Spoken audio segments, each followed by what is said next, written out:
Au nom du Père et du Fils et du Saint-Esprit, ainsi soit-il. Venez, Esprit Saint, remplissez le cœur de vos fidèles et allumez en eux le feu de votre amour. Envoyez votre Esprit, Seigneur, et se fera une création nouvelle, et vous renouvellerez la face de la terre. Prions.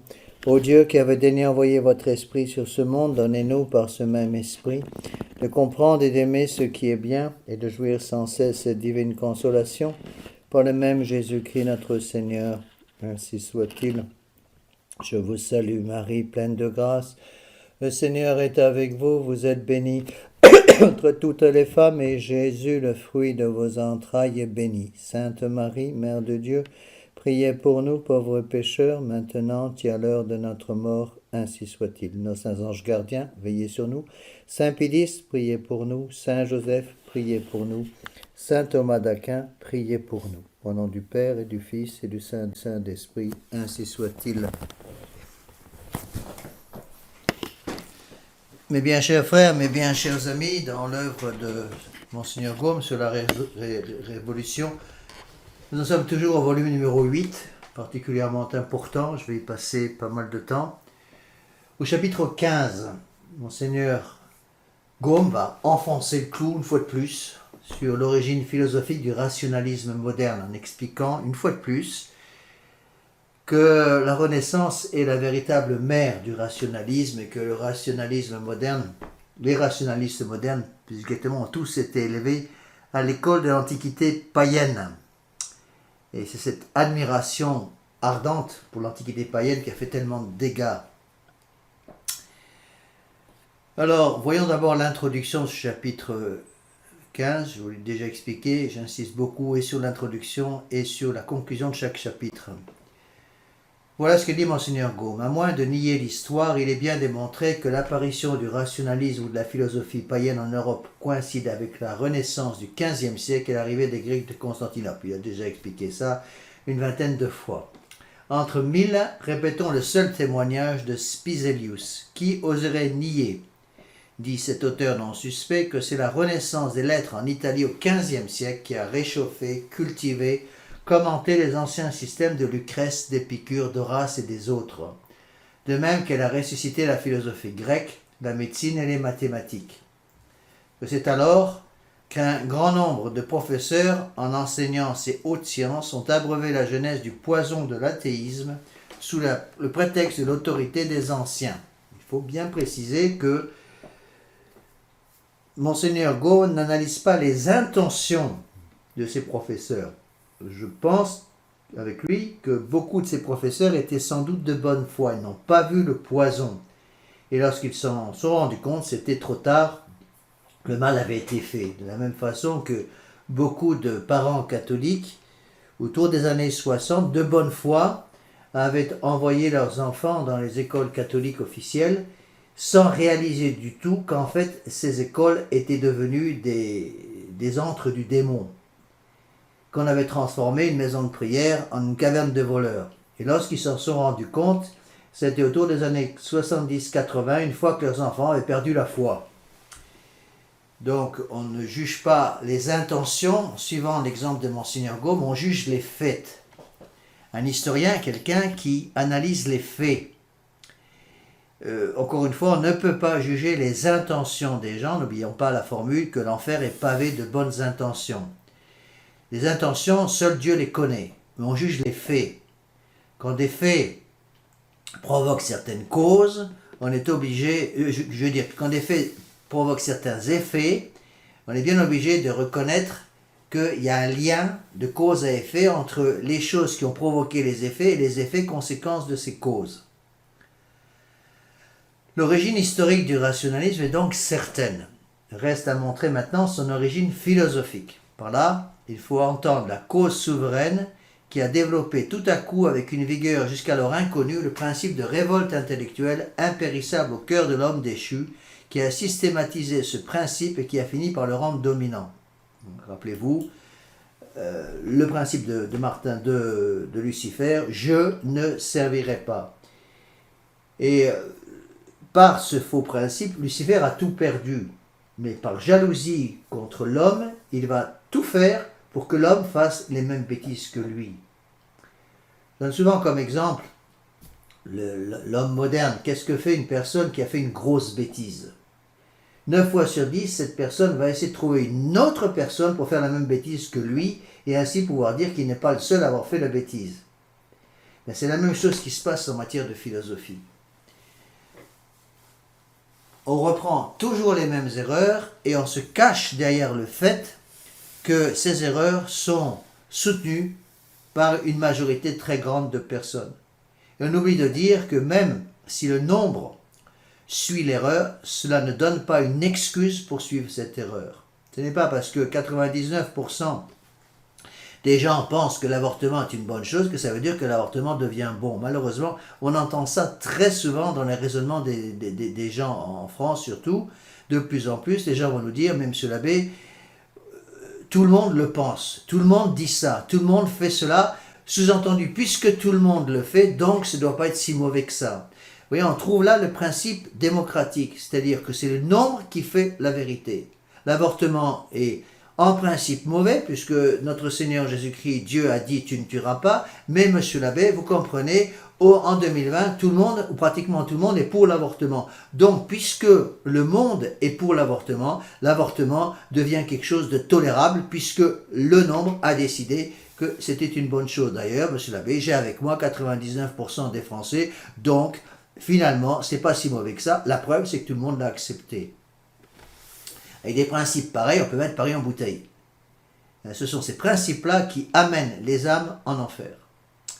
Donc cette cause de la révolution dans les esprits, dit Monseigneur Gaume, est la Renaissance, c'est-à-dire l'Antiquité païenne et surtout la philosophie païenne remise en honneur et enseignée avec enthousiasme à la jeunesse, d'abord en Italie, puis dans toute l'Europe, par les Grecs chassés de Constantinople et par leurs disciples. C'est vrai que ce sont les Grecs chassés de Constantinople par l'arrivée des Turcs qui vont amener avec eux dans leur bagage la philosophie païenne d'Aristote et de Platon. Nous allons voir tout cela.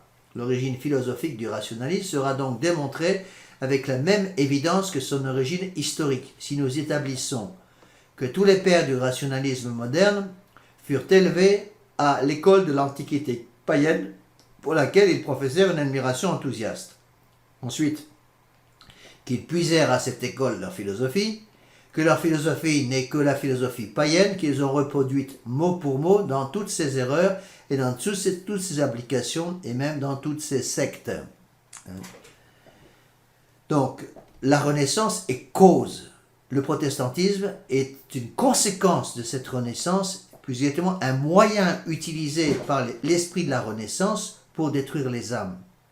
Le protestantisme est plus moyen que cause, alors que la Renaissance est plus cause que moyen.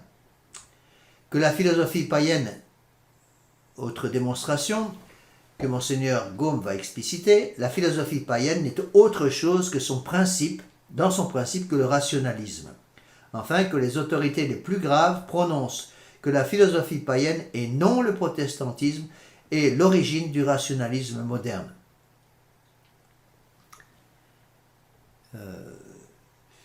Donc le chef des rationalistes italiens, Pomponas, qui était à la même époque que Machiavel, dont la philosophie a pour but d'affranchir la philosophie des dogmes de la religion, fut élevé à Padoue par le renaissant Pierre Trapolini, disciple des Grecs. La passion de l'Antiquité s'empare de sa jeune âme et l'attache par des liens indissolubles à la chair d'Aristote. On retrouve toujours les mêmes erreurs provoquant toujours les mêmes effets. S'il devient professeur à Padoue, à Bologne, à Venise, Pomponas le fait pour enseigner Aristote. S'il écrit, c'est pour exposer les vrais sentiments d'Aristote, étudier in extenso dans le texte original. S'il combat, c'est pour défendre Aristote comme il aurait défendu l'Évangile. On comprend très bien que si tous ces renaissants avaient utilisé leur talent, leur intelligence et leur volonté pour servir le bon Dieu, ils seraient tous devenus des saints et des millions de personnes seraient allées au ciel avec eux. Malheureusement, ils ont utilisé leur intelligence et leur volonté pour lutter contre notre Seigneur Jésus-Christ. Donc, nourris dès l'enfance par ces auteurs païens, sur la même ligne vont marcher des renaissants comme Politien, qui adore Virgile, Marcel Fiquin, qui adore Platon, Pomponius Laetus, qui adore Romulus, Lazare Buonamico, qui adore Pindare, Machiavel qui adore Tite-Live et les Romains, Phidelphe qui adore Démosthène et les Grecs, Cosme de Médicis qui adore les Grecs et les Romains, Bimbo, Guarini, Piccolomini, Poggi, Laurent Valla qui adore Cicéron, Calderino qui passe sa vie à commenter les priapés de Virgile, et Hermolao Barboro qui s'intitule païen et libre penseur. Giordano Bruno qui, à l'exemple des philosophes païens, n'adore que sa raison, Campanella qui adore Lycurgue et Vanini qui s'appelle Jules César. N'oubliez pas que ces mêmes auteurs païens ont failli détruire des gens aussi intelligents que Saint Jérôme et Saint Augustin. Et si Dieu n'avait pas eu pitié de Saint Augustin et de Saint Jérôme, ils ne seraient pas saints tous les deux et auraient utilisé leur intelligence prodigieuse au service du mal, alors qu'ils ont pu, après leur conversion, grâce à Dieu, utiliser cette intelligence prodigieuse que le bon Dieu leur avait donnée au service du bien. Il faut aussi reconnaître un point important, c'est que Saint Augustin et Saint Jérôme venaient après notre Seigneur Jésus-Christ. Donc ils avaient déjà accès au sacrement, à la grâce sanctifiante, à l'usage du sacrement de confession et de la Sainte Eucharistie. Ce qui n'est pas le cas d'Aristote. Aristote, lui, est venu 4 siècles avant notre Seigneur Jésus-Christ. Je ne dis pas ça pour excuser Aristote, mais il faut considérer certaines circonstances pour juger de façon objective les faits. Alors, les catholiques qui deviennent renaissants, c'est le cas de la plupart de ces Italiens qui sont pratiquement tous débaptisés, beaucoup d'entre eux sont en plus des prêtres, voire même des évêques. Ces catholiques apostats sont bien plus coupables, à mon avis, que quelqu'un comme Aristote et Platon qui n'ont jamais entendu parler de notre Seigneur Jésus-Christ. Donc ce qui a lieu en Italie va malheureusement avoir lieu dans toute l'Europe. En Allemagne, on a Erasme, Reuchlin, Hutten, Camerarius, Bucius, Bartius, Melanchthon, Luther, qui ne sont pas autre chose que des jeunes gens formés à l'école de l'Antiquité païenne, pénétrés d'admiration pour l'Antiquité païenne, littéraire et philosophique, comme tous les démagogues de la Révolution française l'été, grâce aux mêmes études de collège pour les institutions sociales de l'Antiquité païenne. Donc ces jeunes, et ces moins jeunes, étaient amoureux de l'Antiquité païenne. Et donc ils ont oublié l'amour qu'ils devaient avoir pour notre Seigneur Jésus-Christ et son Église. En Suisse, on a Zwingli, Jude, Farel, Myconius, qui n'étaient, comme nous l'avons prouvé, que des renaissants fanatisés par leur éducation. En Angleterre, en Espagne, en France, on a le même fait, prouvé par les noms connus dans l'histoire des lettres et de la philosophie de cette époque. Il rappelle donc ces noms, je vous les redonne rapidement: Linacre, Caillé, Cisner, Sepulveda, Emmanuel de Faria, Bèze, Calvin, Lefebvre d'Étaples, Lefebvre de Caen, Budet, Lambin, Muret, Baudin, Montaigne, Rabelais, Charon, la Pléiade philosophique, François Ier, Amiot, Desportes, Régnier, Ronsard sont élèves des Grecs et des Romains, passionnés par leur maître, imitateurs et prédicateurs enthousiastes des talents, du génie, du langage, des vertus de leur maître. Beaucoup de ces gens-là sont des prêtres, comme par exemple Martin Luther. Certains sont même des évêques, comme Amiot qui était évêque d'Auxerre, on a déjà expliqué. Il en est de même des artistes peintres, architectes, sculpteurs, graveurs de la même époque dans l'Europe entière. Pendant le XVIIe et XVIIIe siècle, l'éducation en Italie, en France, en Allemagne et en Espagne continue d'être la même. N'oubliez pas qu'il y a là une responsabilité énorme des princes. Louis XIV, par exemple, par sa cour superficielle, mondaine au possible, influencée par la Renaissance italienne, va faire un dégât énorme. Certes, il a encore la foi catholique, mais il ne la pratique plus suffisamment. Il aura quand même encore certains réflexes catholiques. On raconte que, je ne sais pas si j'ai déjà donné cet exemple, donc je m'excuse si je me répète, c'était l'abbé Bourdaloue, le père Bourdaloue, un grand prédicateur du temps de Louis XIV, qui prêchait dans la chapelle royale et qui ne mâchait pas ses mots pour reprocher à la noblesse autour de Louis XIV et à Louis XIV lui-même, qui était au premier rang de ses auditeurs. Il ne mâchait pas ses mots pour leur reprocher leur manque de foi. Et à plusieurs reprises, la cour de Louis XIV a essayé de pousser Louis XIV à sévir contre ce prédicateur, le père Bourdaloue, parce que justement, ce prédicateur ne leur plaisait pas du tout, parce qu'il leur reprochait leurs abominations. Et Louis XIV a toujours refusé de condamner ou de mettre à l'écart Bourdaloue en disant « il fait son devoir, faisons le nôtre ». Malheureusement, il a compris l'importance des reproches de Bourdaloue que quelques mois avant de mourir. Alors espérons que Louis XIV a pu sauver son âme. Il semblerait qu'avant de mourir, il ait quand même repris le contact avec le bon Dieu, grâce à Dieu, mais le mal avait été fait. Donc c'est la même chose pour les parents qui m'écoutent. C'est pas suffisant pour des parents de venir s'accuser au confessionnal, par exemple au cours d'une retraite, d'avoir laissé tout faire aux enfants et d'avoir perdu les âmes des enfants. Bon, certes, ça permet aux parents de revenir vers le bon Dieu, Deo gratias, mais et les enfants? Les enfants, ils ont tout envoyé promener et c'est la faute des parents, donc il faut au moins rattraper ça par la prière et la pénitence. Donc nous avons maintenant à examiner, dit Monseigneur Gaume, si c'est de l'école du paganisme qu'est sortie la philosophie rationnelle et épicurienne qui durant 4 siècles a envahi l'Europe. Donc ici, 3 suppositions seulement. Soit la philosophie rationaliste et épicurienne qui coule à plein bord de leurs écrits en prose et en vers, qui s'étalent avec impudeur dans leurs œuvres d'art, les philosophes, les poètes, les artistes de la Renaissance et des siècles suivants l'ont eux-mêmes inventé, ou ils l'ont imité du Moyen-Âge, ou ils l'ont puisé dans l'Antiquité païenne.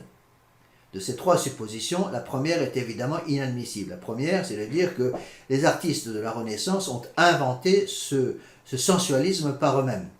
En effet, l'histoire établit que les Renaissants n'ont rien inventé. Eux-mêmes se glorifient non seulement de ne rien dire de leur chef, mais encore de parler en vers et en prose, de philosopher, de dessiner, de peindre, de sculpter, d'après les types et les modèles de l'Antiquité qu'ils respectent comme les régulateurs parfaits de leur pensée, de leur plume et de leur burin. En sorte que la Renaissance, comme son nom l'indique, a été un calque et non pas une découverte, une imitation et non une invention. La Renaissance, c'est quoi? C'est un humanisme. Dans le mot, il y a tout. Renaissance, nouvelle naissance. On refait naître les principes de l'Antiquité païenne. On ressort des catacombes les antiquités païennes. De même que le protestantisme, issu de la Renaissance, va protester contre toute forme d'autorité. La seconde possibilité, c'est de dire que les Renaissants ont pris leurs idées du Moyen-Âge. Bon, ce second fait n'est pas plus admissible que le premier. Pourquoi? Parce que tous les Renaissants, philosophes, littérateurs, artistes, n'ont-ils pas fait profession d'un souverain mépris justement pour la philosophie, pour la littérature et pour l'art du Moyen-Âge? D'une voix unanime, note Monseigneur Gaume, n'ont-ils pas appelé cette époque l'époque de la barbarie en toutes choses? C'est le premier article de leur credo. Et l'on voudrait qu'ils eussent demandé leurs inspirations à la philosophie, à la littérature, à l'art de cette époque. Mais, entre toutes ces choses telles qu'elles étaient au Moyen-Âge et telles que la Renaissance les a faites, il y a la même différence qu'entre le jour et la nuit. Le principe de la philosophie du Moyen-Âge, c'est la soumission de la raison à la foi. Le Moyen-Âge est une société théocentrique, centrée sur Dieu. C'est une société entièrement centrée sur notre Seigneur Jésus-Christ, malgré les défaillances humaines de la société en question. C'est quand même notre Seigneur Jésus-Christ qui est à la base de tout. Entre autres parce qu'il y avait à l'époque l'union de l'Église et de l'État. Malheureusement, les principes révolutionnaires vont transformer une société théocentrique en une société humaniste centrée sur l'homme avec la révolte de l'État contre l'Église. D'abord, la tentation de l'État de contrôler l'Église, puis, avec la Révolution de 1793, la séparation totale entre l'Église et l'État, ce qui va amener aux lois de 1905 avec le petit père Combes. Donc le principe de la philosophie du Moyen-Âge, c'est la soumission de la raison à la foi. Le principe de la philosophie des Renaissants, c'est l'émancipation de la raison de la tutelle de la foi.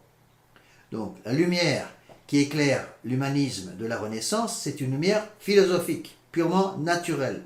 La lumière qui éclaire le Moyen-Âge chrétien, c'est une lumière théologique, donc une lumière divine. Au Moyen-Âge, l'art est un sacerdoce chrétien qui cherche ses inspirations et ses types dans le monde surnaturel. L'art de la Renaissance est donc un sacerdoce naturaliste et païen qui prend ses inspirations et ses modèles dans la simple nature, d'où le nom de naturalisme ou de rationalisme. L'un est idéal, l'autre plastique. L'un invente, l'autre copie. Donc il y a entre la conception du Moyen-Âge et la conception de l'humanisme la différence qui existe entre le jour et la nuit. D'une part, tout est centré sur Dieu, d'autre part, tout est centré sur l'homme. Or, nul ne peut servir deux maîtres à la fois, Dieu et Mammon. Il reste donc la troisième hypothèse, savoir, dit Monseigneur Gaume, que le rationalisme moderne est fils du rationalisme païen, ou plutôt n'est que ce rationalisme lui-même remis en vogue par la Renaissance. Or, cette supposition est une vérité mathématique, et trois preuves le démontrent.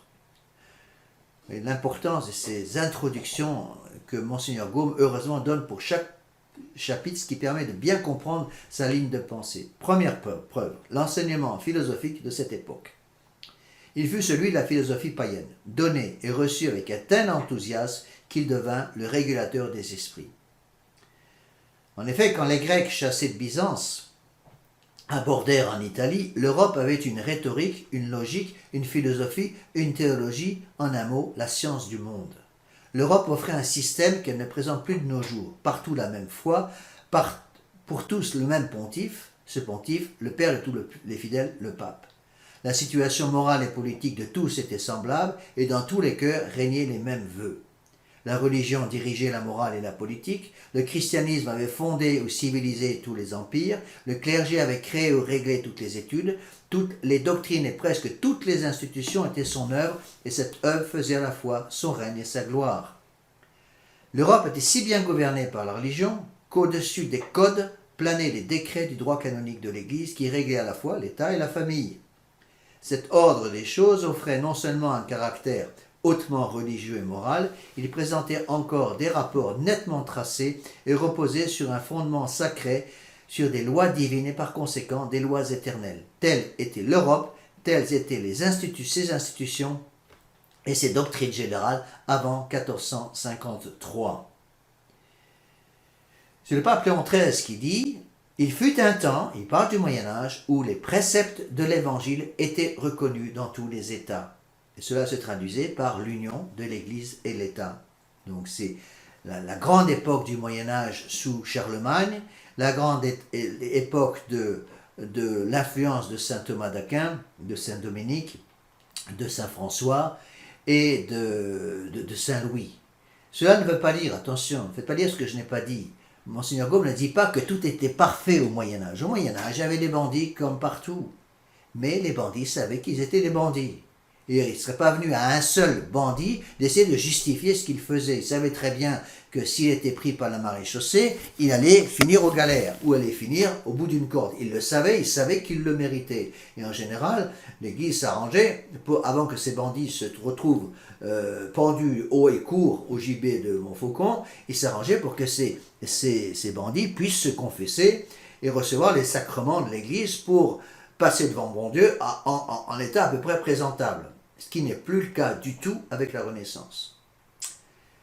Or, dit Monseigneur Gaume, tout cet ordre de choses, toutes ces doctrines et ces institutions, les réfugiés de Byzance vinrent les ébranler jusque dans leurs fondements, déchiraient le pacte de la religion et de la philosophie, de la politique séparer la morale et opérer une double émancipation, le tout en substituant à l'autorité la discussion, le progrès à l'immutabilité. L'émancipation, c'est quoi? C'est l'esprit d'indépendance. Je ne servirai pas. On va trouver une indépendance politique, une indépendance intellectuelle, une indépendance également, une indépendance sociale, religieuse. Cet esprit d'indépendance doit être bien compris.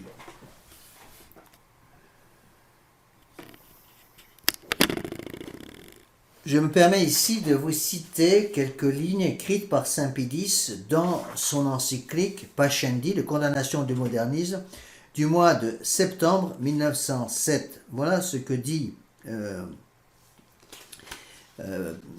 Saint-Pédis. Attention, on est au XXe siècle, début du XXe siècle.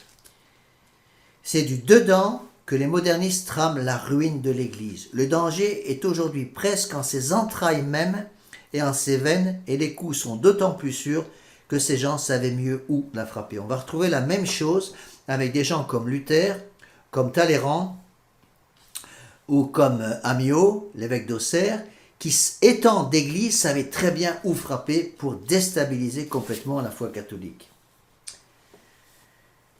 Saint Pédis dit « Enfin, et ceci paraît ôter aux modernistes tout espoir de remède, leurs doctrines leur ont tellement perverti l'âme qu'ils en sont devenus contempteurs de toute autorité, impatients de tout frein, prenant assiette sur une conscience faussée, ils font tout pour qu'on attribue au pur zèle de la vérité ce qui est œuvre uniquement d'opiniâtreté et d'orgueil. La cause première et immédiate du modernisme est donc une perversion de l'esprit. C'est d'une alliance de la fausse philosophie avec la foi qu'est né, pétri d'erreur, leur système moderniste. Les causes éloignées peuvent être réduites à trois: la curiosité ou l'amour des nouveautés, l'orgueil et l'ignorance. Donc, selon cette fausse doctrine, chacun aura donc sa vision propre et personnelle de la vérité. Chacun pourrait créer sa propre vérité de façon indépendante et subjective. C'est pour cela que Saint Pédis va expliquer que la racine du modernisme, c'est un esprit subjectiviste, un esprit donc qui fait sa propre vérité, parce qu'il refuse, un esprit qui refuse de se soumettre à une vérité extérieure. Ce n'est plus l'objet qui prime, c'est le sujet individuel qui prime. Donc ce succès déplorable de la Renaissance avait été préparé. Encore une fois, Monseigneur Gaume explique bien que la Renaissance n'est pas venue comme un champignon sous un chêne. Elle avait ses racines dans la concupiscence impérissable au cœur de l'homme et des sociétés. Donc j'ai déjà expliqué un peu que une des racines de l'ouverture des portes des intelligences à toutes ces erreurs épouvantables, c'était la perte de la vie intérieure. On trouve au Moyen-Âge l'influence considérable de la vie monastique.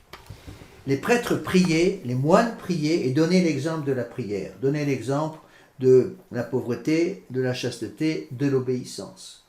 Malheureusement, cet exemple va disparaître avec l'arrivée du romantisme.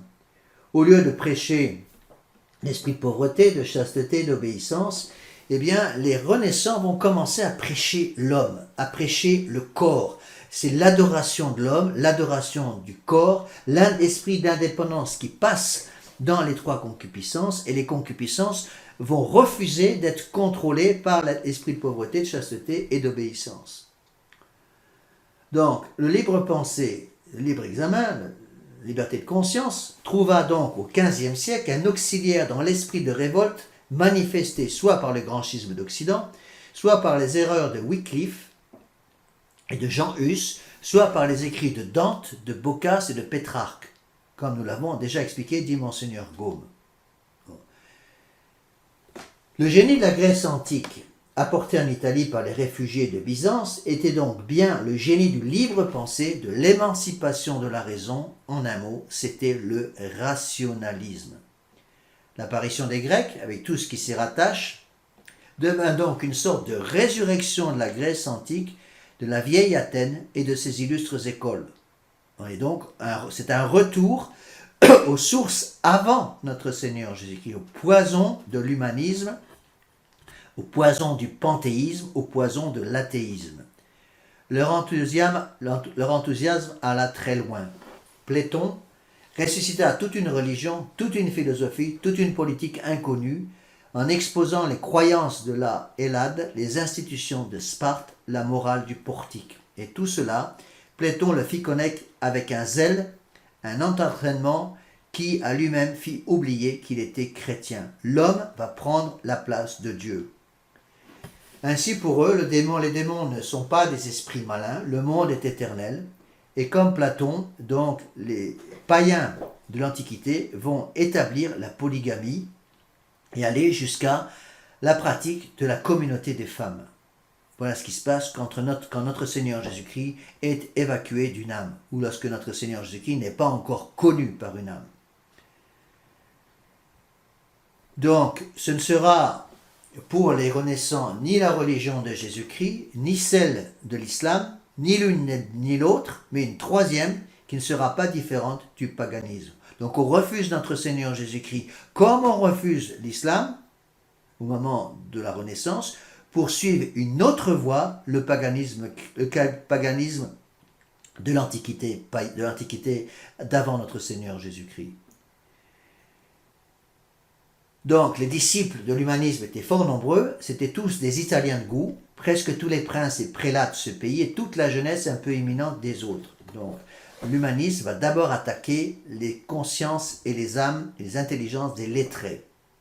Les uns continuent de soumettre leur raison à l'enseignement de l'Église, mais il y en a malheureusement qui vont puiser dans les études et dans le langage de leurs maîtres des inspirations plus hardies, une sorte d'insurrection contre les mœurs, les doctrines, les usages de l'Occident. Donc l'humanisme de la Renaissance n'est rien d'autre qu'un acte délibéré de désobéissance. Je ne servirai pas, c'est un acte d'indépendance par rapport à la colonne vertébrale que représentait la philosophie et la théologie scolastique. Donc la Renaissance fut une attaque générale contre tout ce qui existait. Or, ce qui existait, c'était l'Europe chrétienne avec sa foi, sa langue, ses arts, sa poésie, sa philosophie, sa politique, ses traditions nationales et chrétiennes. Et des plumes ecclésiastiques osent écrire aujourd'hui que la Renaissance fut un magnifique mouvement.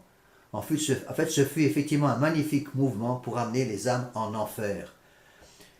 On peut aller aussi loin que de dire, à la suite de nombreux docteurs, qu'au Moyen-Âge, la plupart des gens se sauvaient.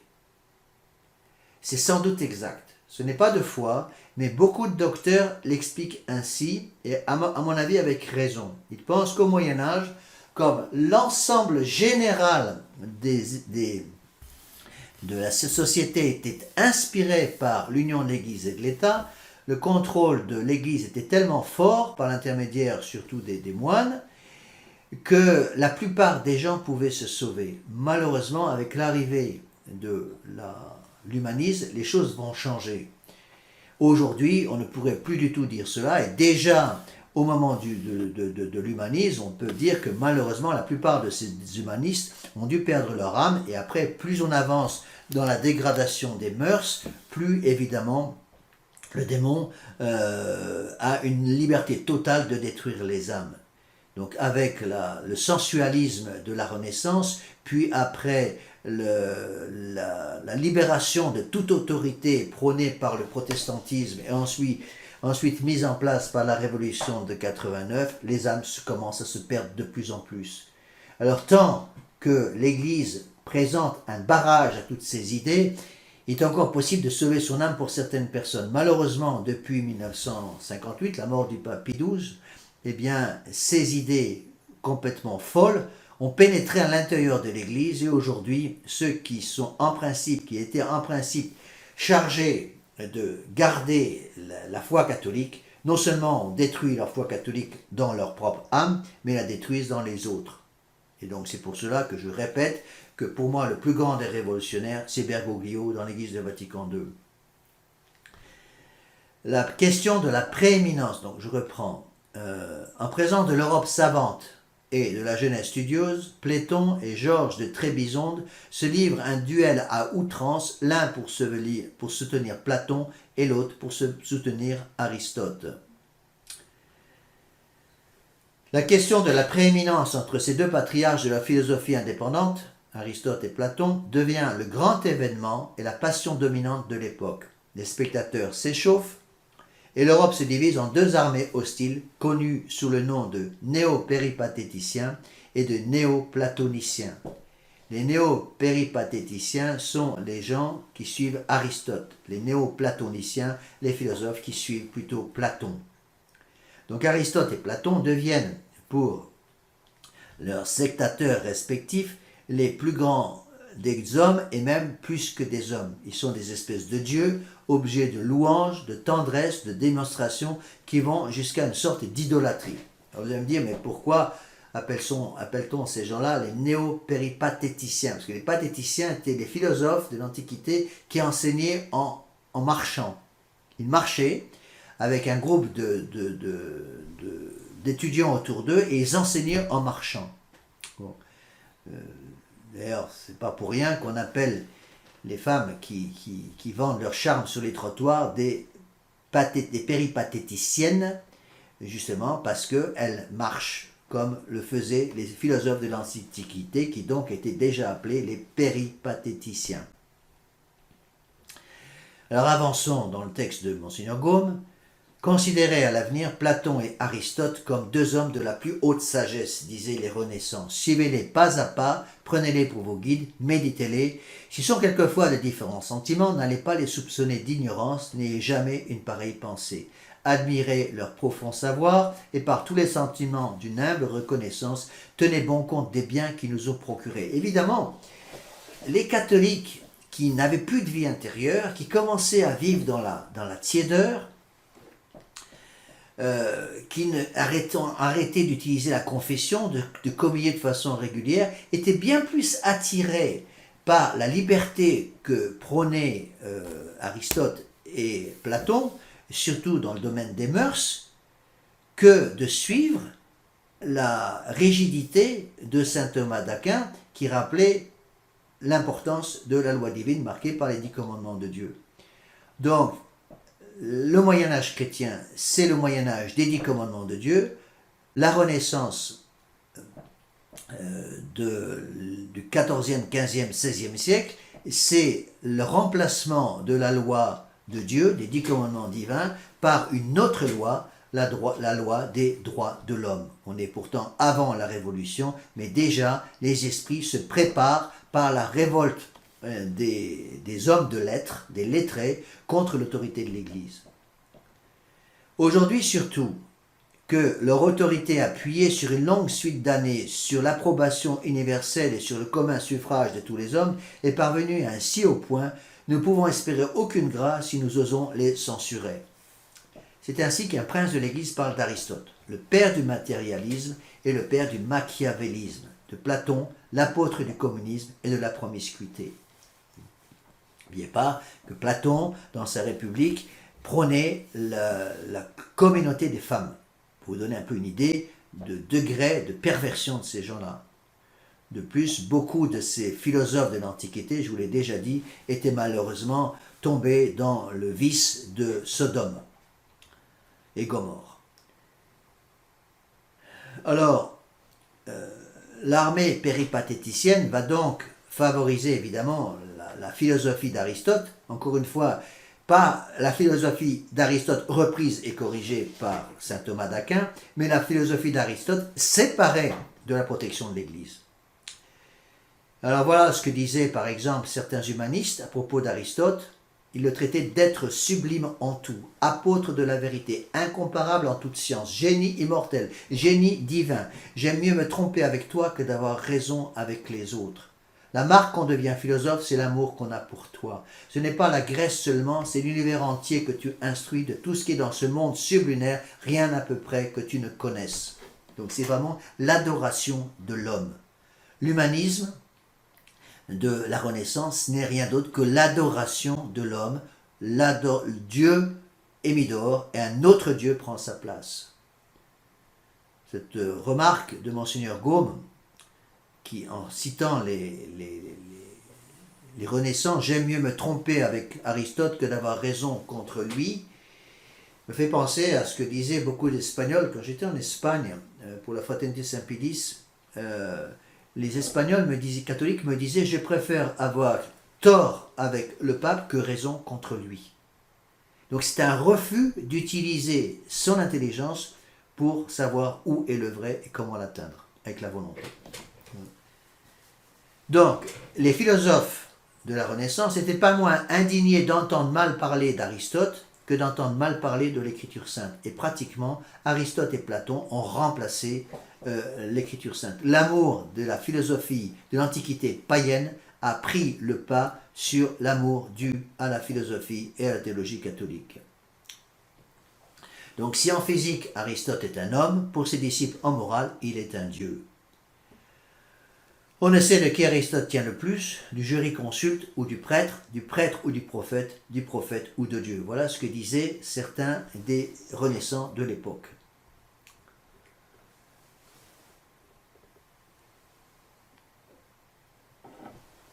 Alors, avant la naissance d'Aristote, disent les renaissants, la nature n'était pas complète. En lui, elle a reçu son accomplissement, la perfection de son être, elle ne saurait aller plus loin. C'est l'extrême limite de ses forces et les bornes de l'intelligence humaine. C'est Averroès, un philosophe arabe qui disait cela. Enrichissant sur Averroès, un autre renaissant disait « Aristote est une seconde nature ». Autre phrase prononcée par les admirateurs d'Aristote, de même que Jean-Baptiste fut le précurseur de Jésus-Christ dans les mystères de la grâce, ainsi Aristote fut le précurseur de Jésus-Christ dans les mystères de la nature. Il y a une espèce de mode, si vous voulez, qui est arrivée par l'humanisme, une espèce d'adoration de tout ce qui venait de l'Antiquité chrétienne, de l'Antiquité d'avant notre Seigneur Jésus-Christ, l'Antiquité païenne, sans comprendre une seule seconde que cette Antiquité n'étant pas vivifiée par la grâce sanctifiante, eh bien évidemment, il manquait quelque chose de fondamental. Et dans certaines églises d'Allemagne, on en était venu, dit Monseigneur Gaume, jusqu'à lire Aristote à la place de l'Évangile. Que restait-il sinon de le canoniser et même de le diviniser? Plusieurs néo-péripatéticiens regardaient Aristote donc comme un dieu et croyaient que le contredire était à peu près la même chose que contredire la vérité et Dieu même. Alors, il est juste, il y a une note ici intéressante, d'ajouter qu'à partir du XIIIe siècle, on trouve dans quelques auteurs des éloges exagérés d'Aristote, donc pendant la fin du Moyen-Âge. C'est une nouvelle preuve que la Renaissance a eu des racines dans le passé, mais autre chose est la racine, autre chose est l'arbre. Autre chose est le germe du mal, et le germe restreint et comprimé. Toute autre chose est le mal lui-même s'épanouissant partout, complètement et en toute liberté.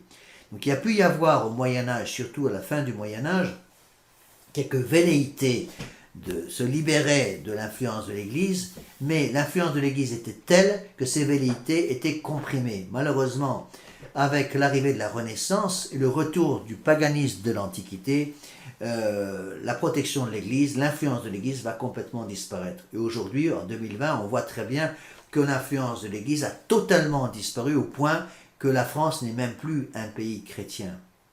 On me sort tout le temps que la France est fille aînée de l'Église, c'est vrai, mais la fille aînée de l'Église, on peut dire qu'elle est vraiment bien malade. En tout cas, humainement parlant, la France est devenue un pays en voie de décomposition avancée, précisément parce que notre Seigneur Jésus-Christ a été mis dehors. Surtout mis dehors des institutions et des intelligences. Donc ces louanges exagérées de la Renaissance pour Aristote vont servir de base à l'enseignement et vont devenir des règles obligatoires pour la conduite de la jeunesse. On a déjà expliqué un petit peu tout ça avec l'influence de Voltaire. C'est ainsi que dans nos écoles de théologie, on en use aujourd'hui à l'égard seulement des plus illustres docteurs de l'Église, saint Thomas, saint Augustin et de l'Écriture sainte. Donc, vous voyez ici, on voit très bien que Monseigneur Gaume reconnaît la grandeur de saint Thomas d'Aquin. Il y a certaines personnes qui disent que Monseigneur Gaume n'avait que mépris pour saint Thomas d'Aquin, ce qui est complètement faux, puisque Monseigneur Gaume, justement, a compris l'importance de saint Thomas d'Aquin, qui a repris et corrigé les erreurs d'Aristote. Peu de temps après la Renaissance, donc l'autorité d'Aristote devint tellement sacrée dans les écoles que lorsqu'un disputant citait une maxime de ce philosophe, l'élève qui soutenait la thèse n'osait pas dire quoi que ce soit contre. Il fallait ou qu'il niât l'exactitude de la citation, ou qu'il l'expliquât à sa manière, afin de lui trouver un sens qui s'accommodât avec le point en question. Monseigneur Gaume explique bien, c'est ce qui aurait dû être fait avec des illustres docteurs, comme précisément saint Thomas d'Aquin, saint Augustin et l'Écriture sainte elle-même. Malheureusement, dans l'esprit des humanistes, l'Antiquité païenne avait pris la place de saint Thomas d'Aquin, de saint Augustin et même de l'Écriture sainte.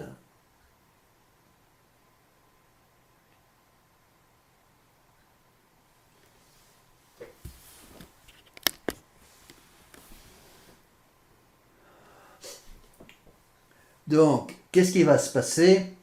Le bras séculier, qui abandonnait l'évangile aux attaques du rationalisme, va prendre Aristote sous sa protection. Les rois deviennent, pour les péripatéticiens, les évêques du dehors.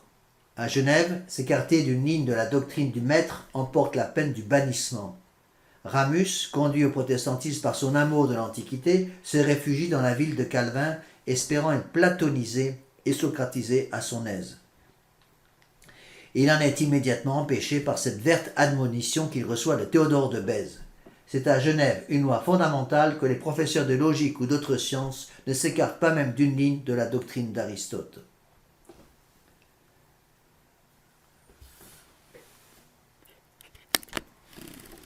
Donc Monseigneur Gaume va conclure en disant que grâce à la Renaissance, 2 siècles après, Aristote est enseigné partout, écouté comme un oracle, respecté comme un saint et presque adoré comme un dieu. Je vous ai déjà expliqué que saint Thomas a été mis sous la touche à ce moment-là et va être ressuscité, ressorti des placards grâce à la bonne influence du pape Léon XIII et du pape Saint Pie X.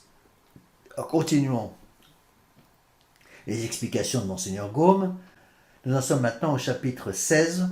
Il continue d'expliquer l'origine philosophique du rationalisme moderne.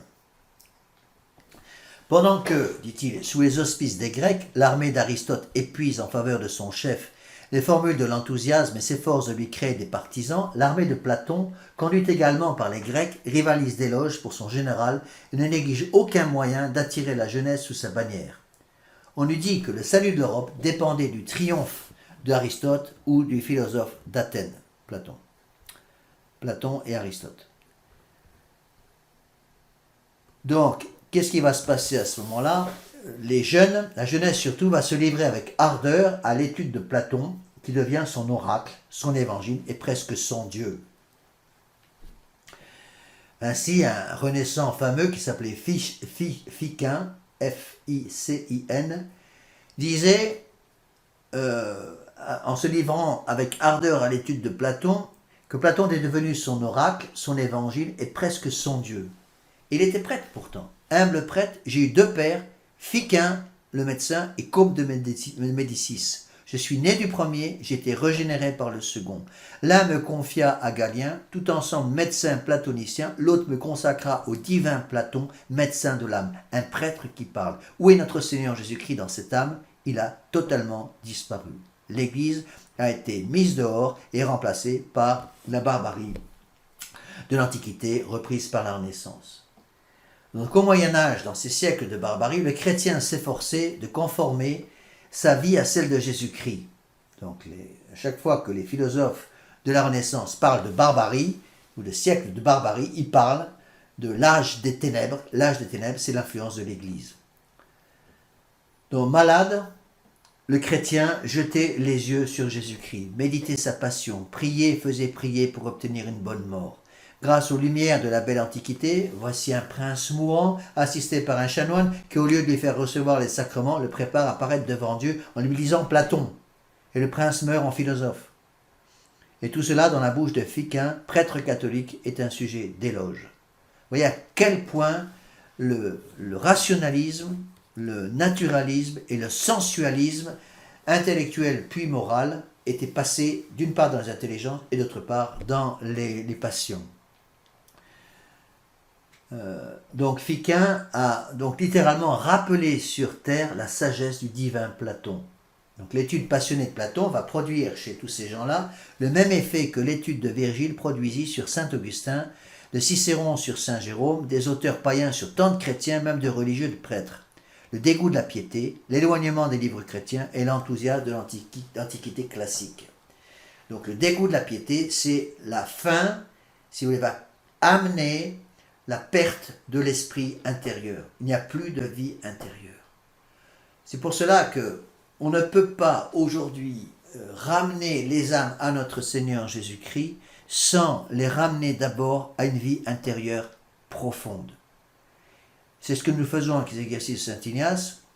Certes, on a besoin de quelques prières vocales, mais on a surtout besoin de prières mentales, c'est-à-dire d'esprit d'oraison, d'esprit de méditation. L'oraison, la méditation sont une protection surnaturelle contre le dégoût de la piété. Quelqu'un qui garde une demi-heure de méditation par jour est quelqu'un qui sera protégé naturellement et surnaturellement parlant des influences du monde moderne. On le voit très bien chez Saint Augustin. Saint Augustin, au début, n'était pas Saint Augustin, donc il s'est fait influencer par Virgile et par Cicéron. Pareil pour Saint Jérôme. Heureusement, Saint Jérôme était un homme d'église, Saint Augustin va se convertir et tous les deux vont vite comprendre le danger que représentait l'étude de Cicéron et des antiquités païennes sur leur âme. Et ils vont sauver leurs âmes et sauver bien des gens avec eux en même temps. Donc, on va trouver à ce moment-là, surtout en suivant les mauvais exemples sensuels d'Aristote et de Platon, la promiscuité, le communisme, l'infanticide ordonné par Platon, qui place même l'infanticide comme une chose excellente et les bases d'un État bien réglé. N'oubliez pas encore une fois que on va trouver chez Socrate et Platon les vices de Sodome et de Gomorrhe, et peut-être bien aussi chez Aristote. Platon avait vu que les lois sur la propriété des biens des femmes, au lieu de faire le bonheur des États, en faisaient le malheur. Avec raison, il voulut donc leur substituer, au bout d'un certain temps, les lois de l'amitié en ordonnant que tout fût commun entre amis, et par là autant toute cause de division et de misère nous conduire à la paix et à la félicité. C'est pour ça qu'on dit que Platon, dans sa philosophie, est un des pères du socialisme. Dans ses leçons, s'adresse-t-il à ses auditeurs, Fiquin les appelle non pas mes frères en Jésus-Christ, mais mes frères en Platon. Notre Seigneur Jésus-Christ est mis dehors et Platon a pris la place de Dieu lui-même.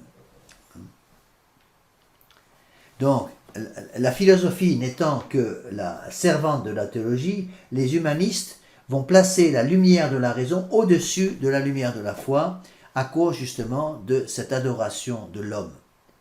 La philosophie est un don de Dieu. Celui qui le possède est sur la terre ce que Dieu est dans le ciel, disaient les humanistes. Le philosophe est donc le médiateur entre Dieu et l'homme, homme pour Dieu et Dieu pour les hommes. En conséquence, les humanistes demandaient sérieusement qu'on enseignât la philosophie de Platon dans les églises comme l'écriture sainte. C'est vraiment l'adoration de l'homme poussée à son paroxysme. Donc Socrate devient un saint comme Platon et monté au ciel avec Jésus-Christ dont il a été la figure. Et là-dessus, il est établi entre notre Seigneur Jésus-Christ mourant et Socrate un long et terrible parallèle sacrilège.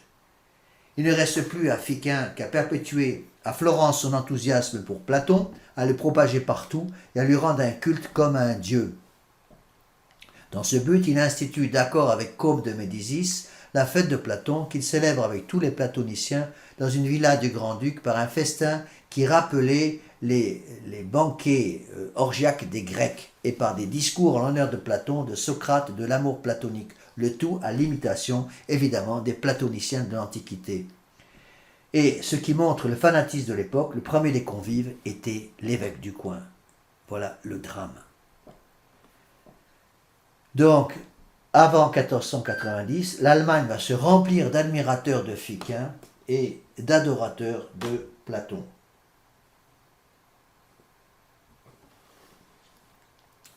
Je continue les explications de Monseigneur Gaume, en passant pas mal de choses.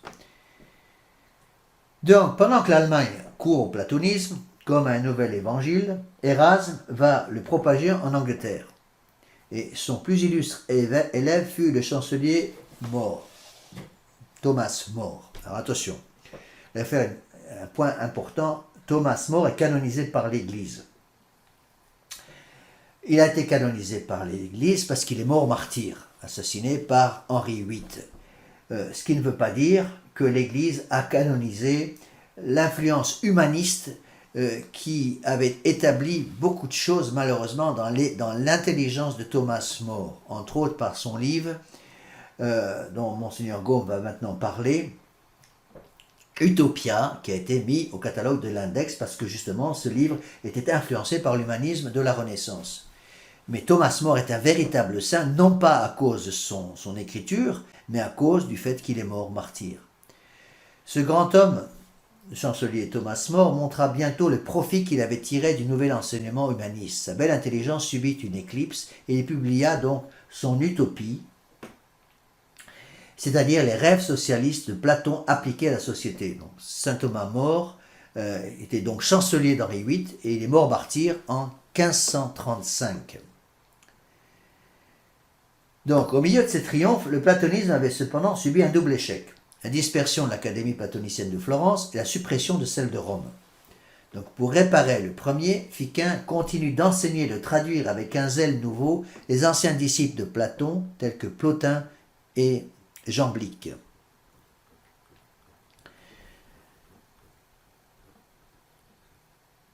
Pauvres gens et pauvre époque, dit Monseigneur Gaume. Faire d'Aristote un saint, un Jean-Baptiste, de Platon un évangéliste, un dieu, passionner la jeunesse de toute l'Europe pour ces deux grands païens, souillés de vices et patriarches de toutes les hérésies. Les donner pour les régénérateurs obligés des nations chrétiennes, telle était pourtant l'affaire capitale des philosophes de la Renaissance. Donc, Monseigneur Gaume réexplique les principes, en montrant l'histoire à la main donc, que l'enseignement philosophique de la Renaissance fut l'enseignement de la philosophie païenne, donné et reçu avec enthousiasme. Nous avons fourni la première preuve que le rationalisme moderne est sorti de la Renaissance. Il reste à le confirmer en développant la seconde. Voilà cette seconde preuve. Les pères du rationalisme moderne ont puisé leur philosophie dans la philosophie païenne, qui n'est autre chose que le rationalisme en action. Ils en ont adopté le principe, reproduit toutes les erreurs et autant qu'ils ont pu, ils en ont renouvelé toutes les sectes. Une seule observation, note Monseigneur Gaume, suffirait pour établir cette vérité. L'homme ne transmet que ce qu'il a reçu. Personne ne peut donner ce qu'il n'a pas. Nemo dat quod non habet, disait saint Thomas. Les hommes et les peuples sont fils de leur éducation. Donc dis-moi qui tu fréquentes, je te dirai qui tu es. Dis-moi qui tu lis et je te dirai ce que tu vas devenir. Si je vis entouré de gens pourris, je vais devenir pourri. Si je vis entouré de gens qui ne savent pas penser correctement, je vais finir par mettre le poison dans mon intelligence. Si je vis entouré de gens qui vivent dans les frénésies sensuelles, je vais devenir un sensualiste. Quelle philosophie ont transmise les philosophes de la Renaissance, les Grecs de Constantinople et leurs disciples? De qui sont-ils l'image? Pour qui sont leurs sympathies et leurs admirations? Est-ce aux philosophes catholiques du Moyen-Âge et aux pères de l'Église qu'ils ressemblent, ou bien aux philosophes païens de Rome et de la Grèce? Quel est le principe régulateur de leur investigation, leur appui et leur boussole? Est-ce la foi ou la raison émancipée de la tutelle de la foi? Venons donc aux faits. La vraie philosophie, dit Épicure, un renaissant donc, de l'Antiquité, ne pouvait naître, donc l'Antiquité plus exactement, qui va être repris par la Renaissance. Donc Épicure disait dans l'Antiquité que la vraie philosophie ne pouvait naître que chez les Grecs parce que partout ailleurs la tradition régnait. Cette phrase est un véritable trésor, dit Monseigneur Gaume. Elle signifie donc que dans l'Antiquité païenne, il y avait un corps de vérité venu des révélations primitives. Que jusqu'à la naissance de la philosophie grecque, ces vérités faisaient généralement autorité parmi les nations dont elles composaient le patrimoine religieux et social. Et que les Grecs, malheureusement, au lieu de respecter ce dépôt sacré qu'on pourrait appeler la Bible des gentils, puisqu'on est avant notre Seigneur, la soumirent au scalpel de leur raison, comme les protestants ont fait de la Bible des chrétiens. Et qu'au lieu de prendre la tradition pour règle de leur recherche et pour pierre de touche de leur découverte, les philosophes grecs se mirent à les discuter, à les expliquer, les admettant et les rejetant sans autre règle que leur raison indépendante. N'oubliez pas encore une fois qu'on peut prouver l'existence d'un Dieu créateur, de la première intelligence, première cause, simplement avec les lumières naturelles de la raison. Une fois cette barrière renversée, les systèmes, les contradictions, les sectes philosophiques avec elles les plus monstrueuses erreurs vont se multiplier à l'infini. Les grandes erreurs de l'esprit étaient à peu près inconnues dans le monde avant la philosophie grecque, au moins en Europe. C'est elle qui les fit naître, ou qui au moins les développa en affaiblissant le respect pour les traditions et en substituant le principe de l'examen particulier au principe de la foi. Donc on va retrouver ça dans la Renaissance avec le mépris pour le principe d'autorité. On devient indépendant. On devient protestant déjà en substance en refusant toute autorité au-dessus de l'autorité de l'intelligence humaine.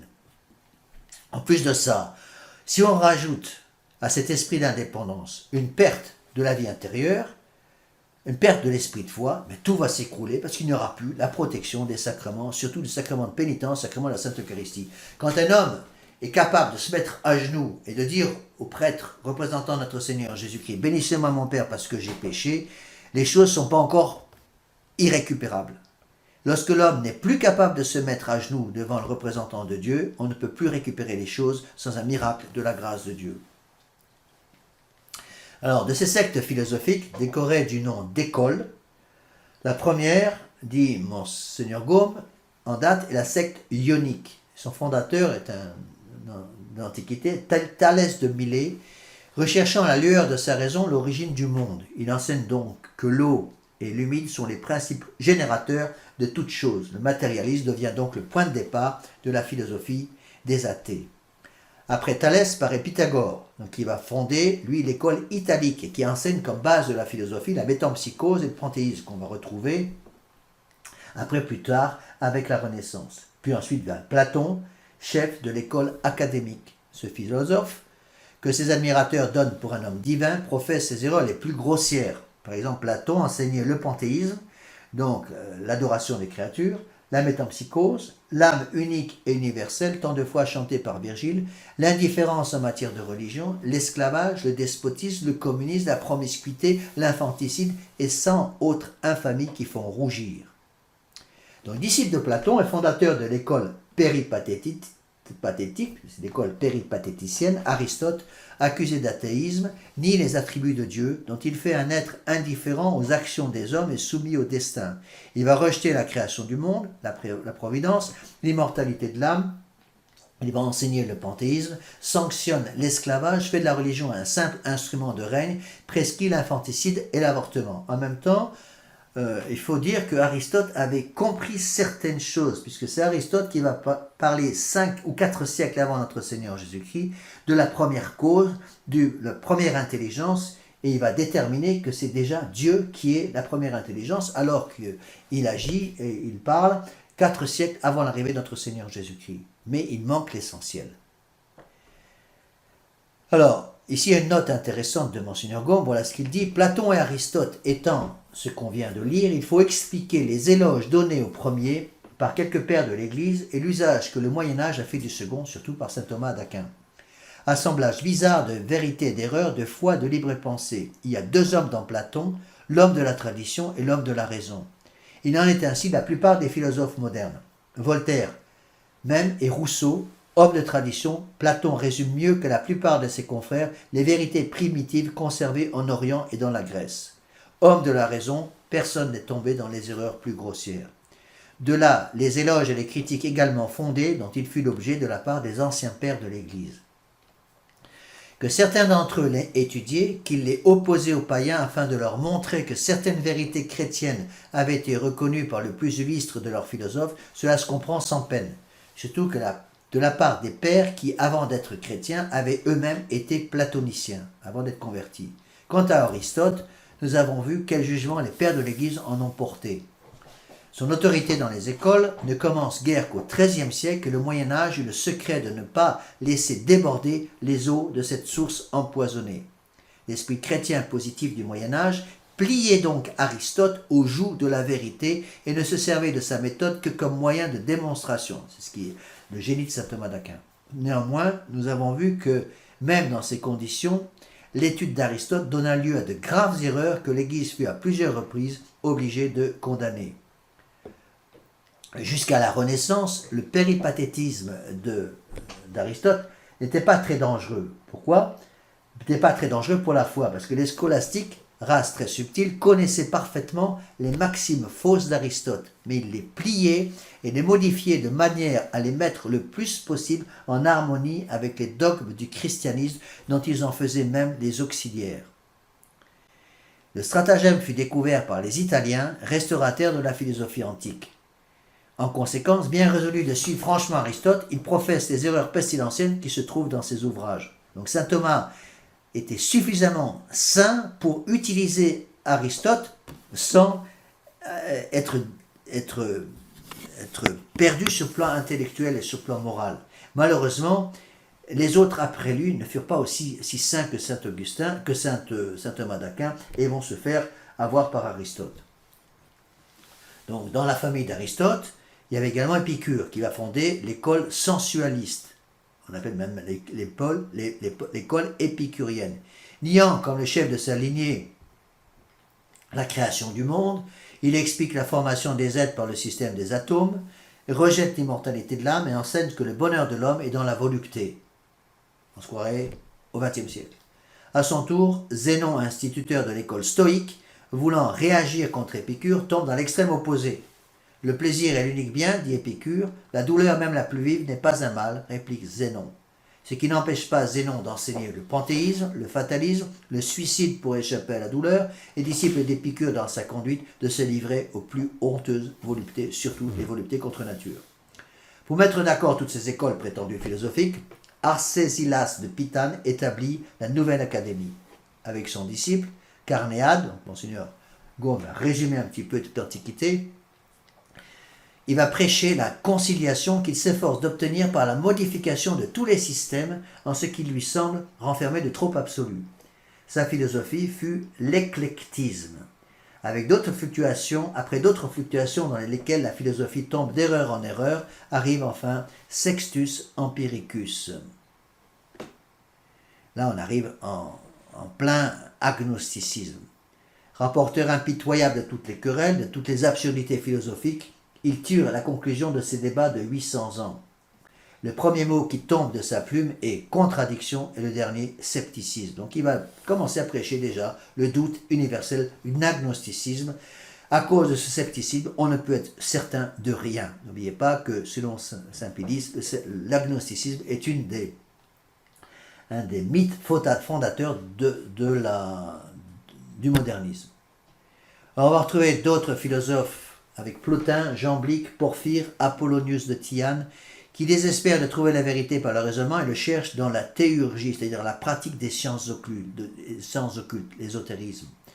Ajoutons que par un juste châtiment de leur révolte opiniâtre contre la vérité, tous les philosophes païens, écoutez bien ce que dit Monseigneur Gaume, donc par un juste châtiment de leur révolte opiniâtre contre la vérité, par le refus de chercher vraiment la vérité, les philosophes païens sans exception furent livrés aux passions d'ignominie, donc l'homosexualité.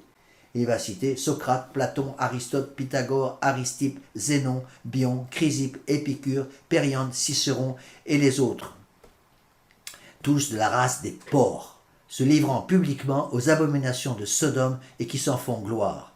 Et c'est dans ce cloaque infect que l'Évangile vint trouver ces sages si vantés de Rome et de la Grèce. Voilà le tableau rapide de la philosophie païenne. Qu'est-ce qu'une pareille philosophie? Sinon, conclut Monseigneur Gaume, la philosophie de la liberté de conscience, ou mieux le libre pensée en action. Quelle est l'autorité commune à laquelle elle se soumet? Quel est le flambeau qui l'éclaire? N'est-ce pas la seule raison, coupée de Dieu, coupée de l'Église, déclarée dans chaque philosophe, indépendante et infaillible, parce que l'homme est devenu Dieu. Et donc, la logique de ces philosophes, c'est qu'on doit croire, qu'on ne doit tenir pour vrai que ce qui paraît vrai à chacun sa vérité. Repoussés du monde supérieur, dont l'orgueil et le doute, fils de l'orgueil, ils n'ouvrirent jamais la porte. Elles proclament le scepticisme universel comme la suprême sagesse. Dans ce néant de la pensée, au lieu d'élever les yeux vers le ciel et de demander la vérité à l'autorité de la tradition générale, la philosophie de l'Antiquité aime mieux la chercher dans des communications immédiates avec l'ange des ténèbres. On tombe en plein ésotérisme.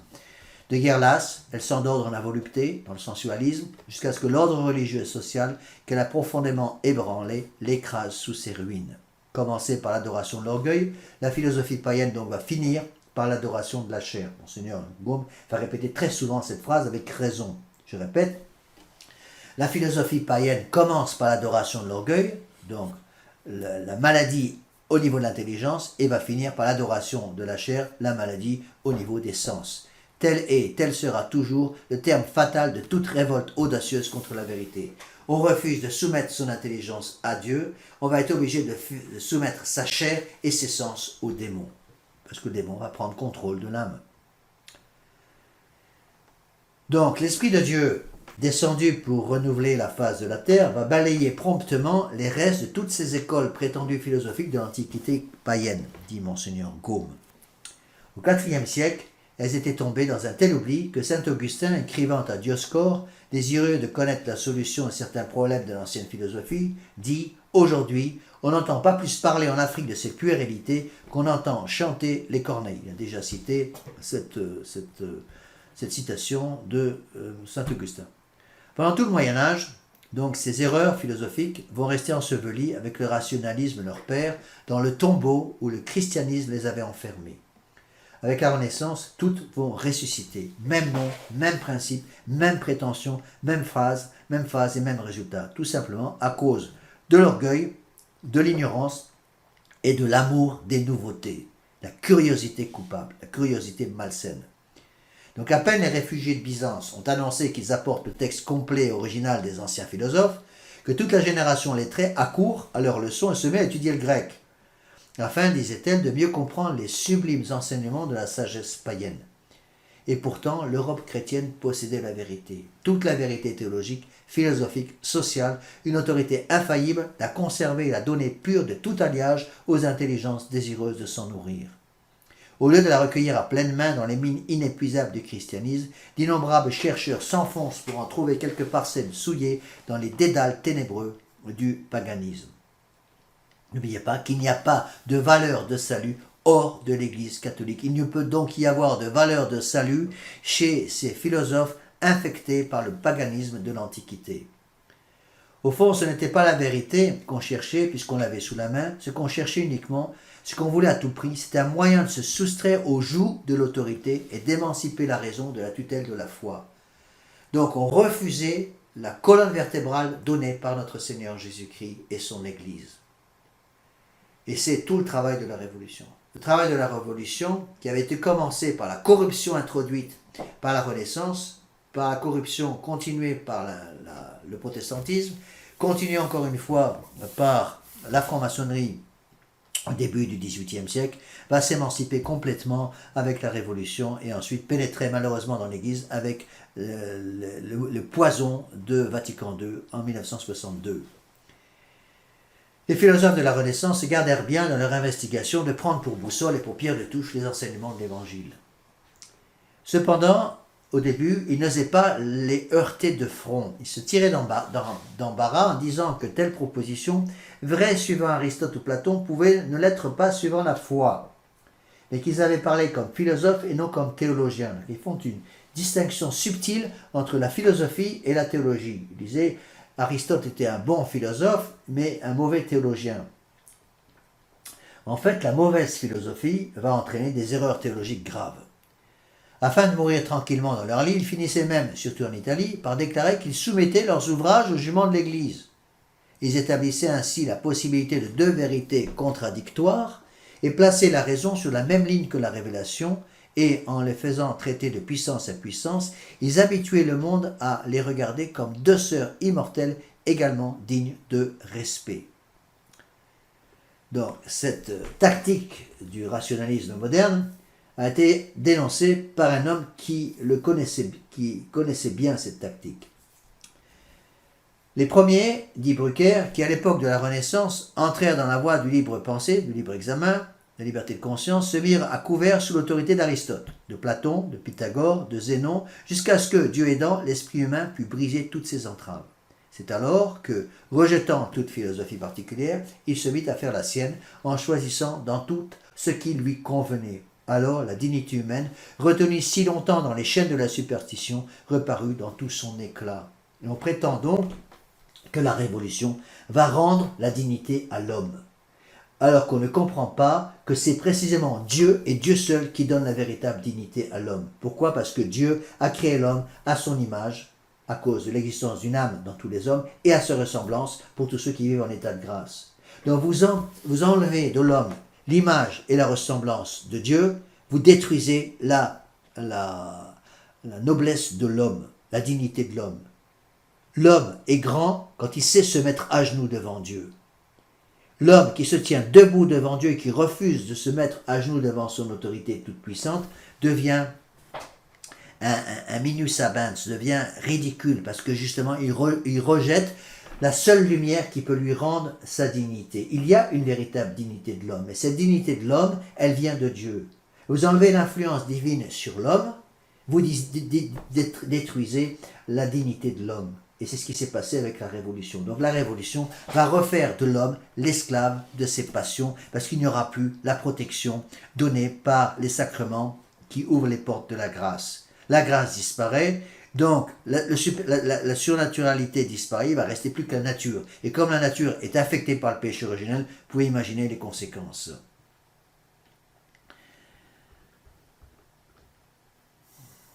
Donc cet esprit d'indépendance, cet esprit d'entière indépendance sur ces philosophes du Moyen-Âge, encore enfermés dans les cloîtres et les couvents, mais qui déjà aspiraient à l'indépendance, disent certaines personnes. Le résultat de cette impression devait être une sorte d'enchantement et de fascination momentanée. La Grèce n'inspira pas seulement l'Europe, elle l'enivra. C'est-à-dire qu'elle va présenter le modernisme, plus exactement le sensualisme de la Renaissance, va enivrer l'Europe avec le poison de la liberté.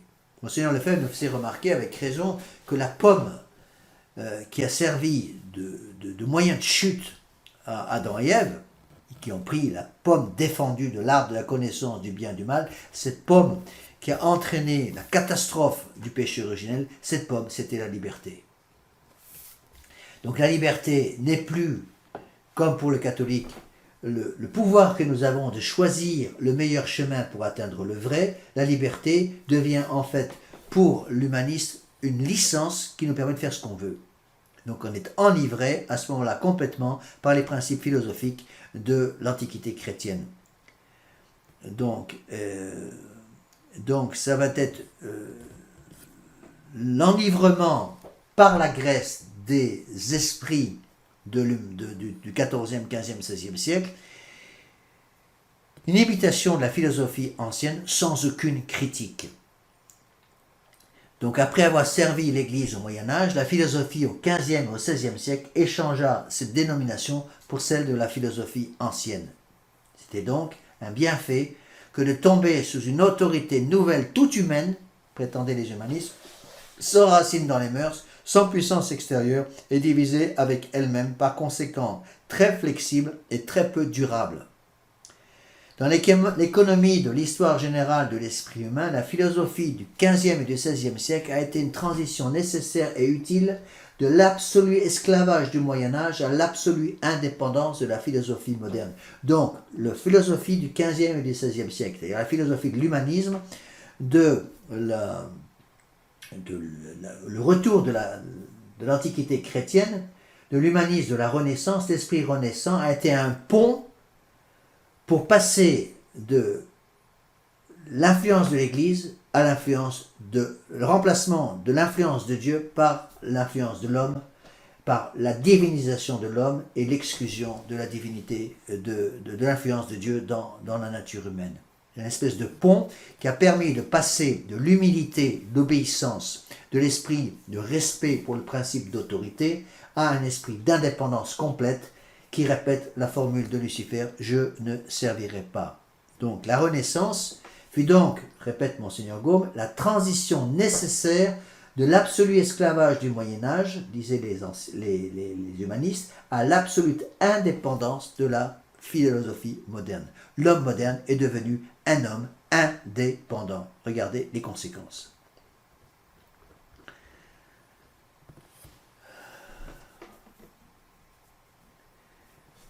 Alors, continuons les explications données par Monseigneur Gaume.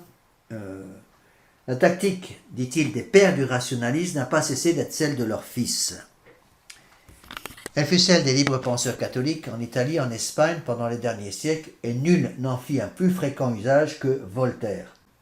Donc ici, Monseigneur Gaume reparle de la Révolution. Elle est encore le refrain des éclectiques et des rationalistes, les plus habiles de nos jours. L'éclectisme, c'est une philosophie qui fait un choix, une espèce de choix entre les différentes religions. Toutes les religions sont égales et on choisit ce qu'on veut. Ils soutiennent donc les erreurs les plus dangereuses, posant les principes les plus subversifs de toute croyance et protestant de leur respect pour toute religion, quelle qu'elle soit. Et ils prétendent même respecter encore la religion catholique. Donc pas plus qu'aujourd'hui qu'autrefois, ces protestations ne doivent donner le change aux catholiques et les transformer en apologistes, moins encore en apôtres de ce qu'on appelle le système de la conciliation et que le dernier siècle appelait la tolérance. N'oubliez pas qu'il y avait au Moyen-Âge une tolérance, dans certains cas, de fausses religions. Une tolérance d'une fausse religion n'est pas la liberté religieuse. La tolérance d'une fausse religion peut être nécessaire dans certains cas. Il est évident que dans certains cas, historiquement parlant, lorsque les missionnaires arrivaient dans un nouveau pays, il fallait bien qu'ils tolèrent au début le paganisme, s'ils ne pouvaient pas faire autrement. C'est une simple tolérance. Mais la tolérance n'avait rien à voir avec la liberté religieuse. Il est évident que lorsque l'Église commençait à arriver dans un pays païen, elle n'allait pas exterminer tous les païens. Monseigneur Lefebvre nous donnait un exemple très vrai en parlant de l'Afrique païenne. Donc l'Afrique animiste, il nous disait, les missionnaires arrivaient dans un village, commençaient à faire quelques convertis, mais le village restait païen. Après un certain nombre d'années, avec l'influence des catéchistes originaires du village, qui parlaient les langues, les différents dialectes, donc finalement, tout le village devenait catholique. Et à ce moment-là, il est évident que l'Église changeait de tactique. Au début, l'Église catholique était obligée de tolérer l'animisme, vous ne pouvez pas faire autrement, mais une fois que le village devenait catholique, à ce moment-là, c'était autre chose. Et Monseigneur Lefebvre nous expliquait que lorsque le village devenait totalement catholique, il y avait toujours un qui ne se convertissait jamais, c'était le sorcier. Le sorcier, dans la case, qui avait une case au centre du village, ou à l'extérieur du village, dans laquelle il y avait toutes les amulettes, tous les poisons, toutes les idoles épouvantables du paganisme, le sorcier ne se convertissait jamais. Mais une fois que tout le village était devenu catholique, il n'était plus question de tolérer le sorcier, qu'ils étaient bien obligés de tolérer, que les catholiques étaient bien obligés de tolérer au début. Une fois que le village est devenu catholique, donc on se débarrassait du sorcier. Alors qu'est-ce que faisaient les missionnaires, avec raison? Ils prenaient avec eux 4 gros bonhommes, bien forts, ils attrapaient par la peau du cou le sorcier, ils le tiraient de sa case, et à ce moment-là, ils brûlaient la case avec tous les amulettes, tous les poisons, toutes les idoles dans la case. Et Monseigneur Lefebvre nous expliquait que dans bien des cas, le sorcier trouvait une force inhumaine qui lui était donnée par le démon, échapper des mains des gros muscles qui le maintenaient hors de la case qui était en train de brûler, et se précipiter librement dans le feu parce qu'il préférait brûler vif dans sa case de sorcier plutôt que de reconnaître qu'il avait perdu la partie dans le village. Pour montrer, Monseigneur Lefebvre nous donnait cet exemple pour nous montrer la puissance du démon. Et donc, il faut distinguer entre la liberté religieuse qui est mauvaise et une tolérance qui peut être nécessaire. Donc. Mais Monseigneur Gaume note bien que cachés sous la peau de brebis, les loups seront toujours des loups, disait-il. Malgré leurs protestations, les libres penseurs seront toujours les plus dangereux ennemis de la révélation. Ayez égard à notre ignorance, à notre éducation, nous sommes philosophes et non pas théologiens, disait-il. Nous établissons, nous enseignons ce que la raison nous démontre. Si nos conclusions sont contraires aux enseignements de la théologie, nous le regrettons, mais nous ne pouvons pas faire que la vérité ne soit pas la vérité. Vous voyez ? Donc, il faut bien comprendre cette différence entre la tolérance d'une fausse religion, qui peut être parfaitement acceptable dans certains cas, c'est la tolérance qui existait dans l'Église catholique avant Vatican II, avec la liberté religieuse qui a été promue par le cardinal Béat, qui était malheureusement le confesseur de Pie XII, du pape Pie XII, et c'est hélas le cardinal Béat, avec sa liberté religieuse, qui a pris sur lui la destruction de la tradition de l'Église, qui prêchait au contraire une simple tolérance de l'erreur et pas la liberté de l'erreur. Donc la tolérance des fausses religions, qui était la position catholique exprimée, explicitée par le cardinal Ottaviani, a été mise de côté et remplacée par la liberté religieuse, qui va être le maître mot du Concile Vatican II. La liberté religieuse, la collégialité et l'écuménisme. Donc, adorateurs secrets de cette liberté de conscience, on vit les humanistes s'attacher avec passion qui a un philosophe, qui a un autre, et exalter jusqu'au nu le maître de leur choix, renouveler du moins comme passeport toutes les écoles philosophiques de la Grèce et répandre sur l'Europe moderne le déluge d'erreurs dont elles avaient inondé le monde ancien. Donc Pomponas va restaurer en Italie la philosophie d'Aristote, et pour lui et pour ses nombreux disciples, cette philosophie, bien entendu, consiste entre autres à nier l'immortalité de l'âme et les miracles et la providence. Dans ses ouvrages de l'immortalité de l'âme, du destin, des enchantements, donc Pomponas va enseigner ces trois erreurs. La mortalité de l'âme, donc il nie l'immortalité de l'âme, il nie les miracles, il nie la providence divine. Ces erreurs sont les plus monstrueuses de la philosophie païenne. Donc les païens de l'Antiquité enseignaient la mortalité de l'âme, nier le miracle et nier la providence. Donc Pomponas va faire mieux en inaugurant le principe de toutes les erreurs, à savoir le rationalisme. Donc Pomponas est un des fondateurs du rationalisme. Donc à ce moment-là, Fiquin va arriver, secondé par Callimaque, Pic de la Mirandole, Érasme, Thomas More, saint Thomas More. Encore une fois, j'ai déjà expliqué les distinctions qu'il fallait faire entre sa philosophie qui était mauvaise et sa vie qui était admirable en tant que martyr. Patrizii, Campanella, une foule d'autres qui vont renouveler la philosophie de Platon. Pic de la Mirandole ne proposait pas moins que l'examen public de 900 questions de religion, de morale et de politique. Un instant, le pape autorisa la dispute. Mais à la réflexion, il comprit le danger qui invite à mettre en question toutes les bases de l'ordre établi. Alors, comme ceux d'Aristote et de Platon, les disciples de Pythagore enseignèrent donc dans un langage énigmatique les plus graves erreurs sur la création du monde, sur la nature de Dieu et de l'homme, et donc ils vont professer le panthéisme qui va amener littéralement à l'athéisme le plus complet, le matérialisme et le fatalisme.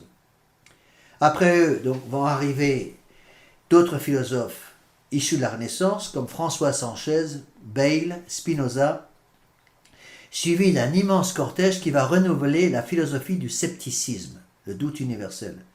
Enfin, depuis la Renaissance, comme dans l'Antiquité, la théurgie compte de nombreux apôtres, l'ésotérisme. Par leurs écrits et leurs exemples, Fiquin, Corneille Agrippa, Rodin, Ringelberg, une foule d'autres popularisent parmi les humanistes les secrets des sciences occultes qu'ils ont trouvés dans les anciens philosophes. On va voir aussi cet ésotérisme dans la franc-maçonnerie. Et la génération des théurgistes modernes a été depuis le retour du paganisme.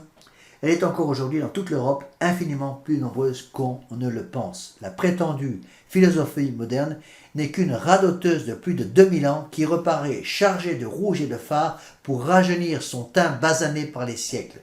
Ces apôtres ne sont que des païens ressuscités. Or, qu'est-elle dans sa nature, sinon le rationalisme en action, le libre pensée réduit en système, la liberté de conscience. D'où est venue cette philosophie, complètement inconnue du Moyen-Âge? De qui est-elle fille? L'arbre se reconnaît à ses fruits, les semblables seuls produisent leurs semblables. Un bon arbre ne peut pas donner de mauvais fruits, un mauvais arbre ne peut pas donner de bons fruits, dit notre Seigneur. Donc entre la philosophie païenne et la philosophie moderne, il y a ressemblance pour ne pas dire identité. Comme la première, la seconde trouve en naissant un corps de vérité, aliment des âmes et patrimoine des nations. Au lieu de le respecter, elle le discute et elle l'ébranle. Brisant le joug salutaire de l'autorité, elle déifie la raison et la prend pour guide de ses travaux. Donc comme le fer est attiré vers l'aimant, un instinct irrésistible l'entraîne vers les rationalistes de l'Antiquité. Elle va les exalter, les admirer, les adorer, les prendre pour oracles, renouveler toutes leurs erreurs, toutes leurs écoles et marcher comme eux d'abîme en abîme ne découvrant aucune vérité et tombant dans le scepticisme universel, s'endormant dans l'épicurisme, le sensualisme, et plutôt que de demander la vérité au christianisme, elle la cherche honteusement dans les ténèbres pratiques de la superstition et de la théurgie, l'ésotérisme. Voyez la conclusion de Monseigneur Gaume de cette partie-là, comme leurs aïeux de la Grèce et de Rome, qui furent les patriarches de toutes les hérésies, les libres penseurs de la Renaissance créent le protestantisme, le socinianisme et toutes les hérésies modernes. Pour que rien ne manque à cette similitude, la plupart des rationalistes chrétiens sont, en punition de leur révolte contre la vérité, livrés comme les rationalistes païens aux passions d'ignominie et ils s'en font gloire. Nommer un vice infâme qui n'est pas dans leur conduite ou dans quelques-uns de leurs écrits, en vers ou en prose, son apologie. Commencer par l'adoration de l'orgueil, le rationalisme moderne, comme le rationalisme ancien, finit par l'adoration de la chair et les vices contre nature. Cependant, ces philosophes ont ébranlé le monde jusque dans ses fondements mêmes. La religion, la société, la propriété, la famille, tout est menacé d'un cataclysme tel que les anciens n'en ont point vu. C'est l'état où leurs aïeux avaient conduit le vieux monde quelques jours avant les barbares. Il est donc clair comme le jour que le rationalisme moderne est fils du rationalisme païen, ou plutôt qu'il est ce rationalisme lui-même remis en vogue par la Renaissance. Donc Monseigneur Gaume dit expressément, le rationalisme moderne est fils donc du rationalisme païen, ou plutôt qu'il est ce rationalisme lui-même remis en vogue par la Renaissance. Donc, je vais arrêter là parce que ça fait déjà plus d'1 heure et demie que je donne cette conférence. Je ne veux pas trop fatiguer mes auditeurs. Et nous continuerons ce chapitre lors de la prochaine conférence. Nous avons terminé par une prière.